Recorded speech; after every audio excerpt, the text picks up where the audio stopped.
Are you familiar with the brain in a jar theory? I'm going to say no, but I'm sure I'm going to have a lot to say about it. Alright, the best way I could describe it, do you watch Futurama? Yes.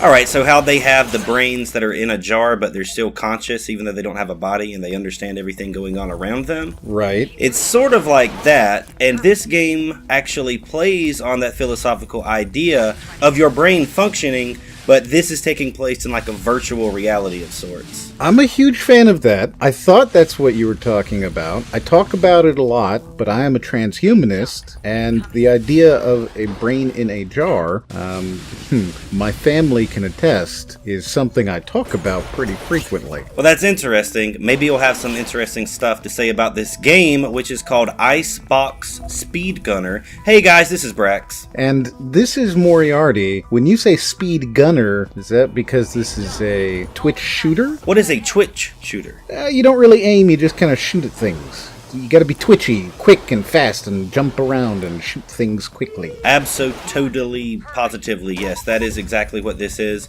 It reminded me of a game you played a few weeks ago called Script because it is so fast, and that's the first thing I thought of, except this is more like a modern take on that Twitch shooter, speedgunner type thing. I am listening. Please continue. So everything does go very fast. You run through these environments, and it's hard to keep up sometimes, I'll admit that, but I loved it. Like how you said that Script was something that you could really play for a while, and you liked the fact that it was that fast. I felt that way with this game because it feels like you're always doing something and you always have to be thinking about the next step. What's interesting is you have this lady that is like, she sounds robotic, but I'm not sure if she's a human or a robot. She's like basically a hacker, because this takes place in a virtual reality. It's like you're escaping from a virtual prison, and your brain knows that and it's aware of everything, but your body isn't actually there. And she's in your ear the entire time telling you things like, follow the arrows to get to the next destination, or there's a large jump incoming,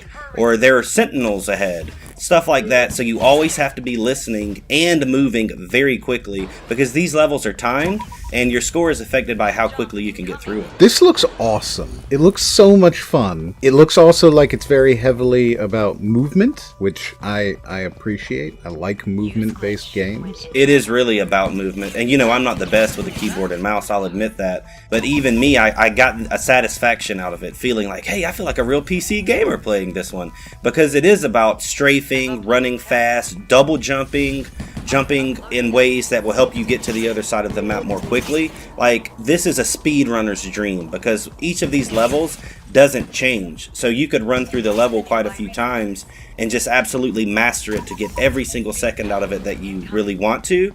And I thought that was a really neat aspect of it as well. The campaign has like 21 levels, and each one does get harder. So I think there's a lot of room here for replayability for people that want to be able to run these things in like a minute or 2 minutes. Basically in an amount of time that is half of what I could do probably.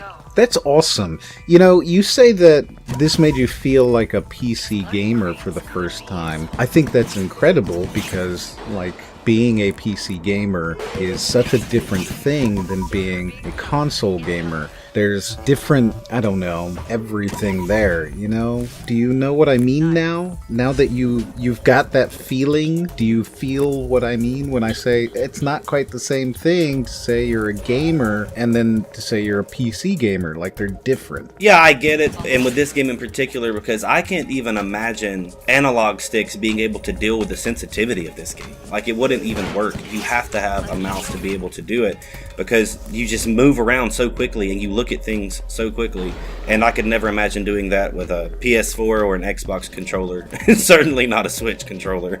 No, exactly. And consoles are really good for certain things. They're fantastic for driving. Like, a keyboard does not really pull off driving very well. Even a controller is not going to do driving fantastically, but it's a hell of a lot better than A, D, W, and S.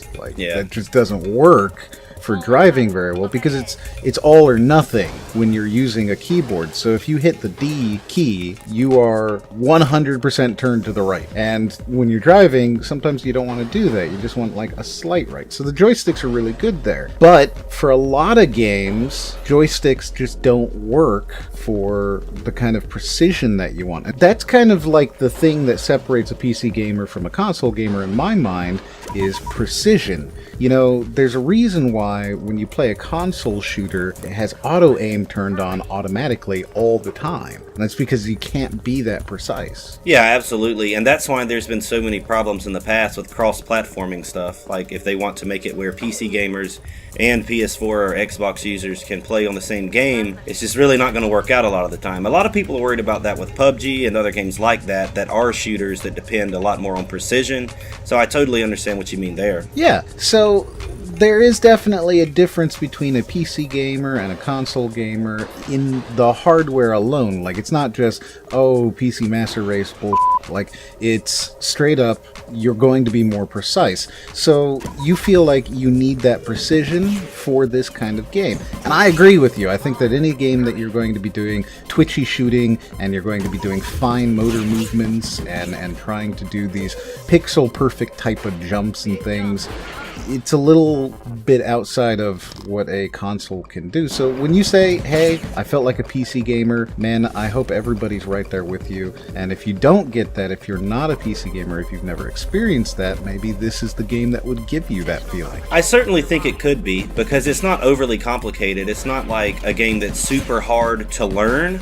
It's a game that's super hard to be really good at. Do you know what I mean? Like, you can catch the basics of it in just a few seconds and start having fun, but there's also a really high curve on the difficulty and your ability to just get so good that you could run these things in very short amount of time. Sure. That's awesome, though. You get better. That's fantastic. How much is this game? Right now, they want $9.99 for it. Although I did think I saw it on sale for $8.99. I think they have a 10% discount, but that's for release. Whenever you're watching this, know in the future that may not be the case. But the standard price is $10. $10 seems like a fair amount to me. What about you? Do you feel like you would have gotten your $10 worth? I think I will get my $10 worth, or, you know, if I did pay the 10, I would get my money's worth, because I could see myself playing this more. And there are different game modes. You have to play through the campaign missions just to unlock another game mode. And on top of that, there's this way of doing it where it's kind of like, take all of the campaign missions and you can run through them all in one gameplay. And if you're talking about that, it would take you who knows how long to get to that level that you were actually able to play through the entire game without dying, basically, is what they would be asking. But there are 6 or 7 different game modes and lots of different missions, lots of weapons to unlock. And I absolutely think that there's enough content here that it does justify $10. You know what's funny is that person who gets really good and plays through the whole game all at once will probably have a better complete time than you on a single level.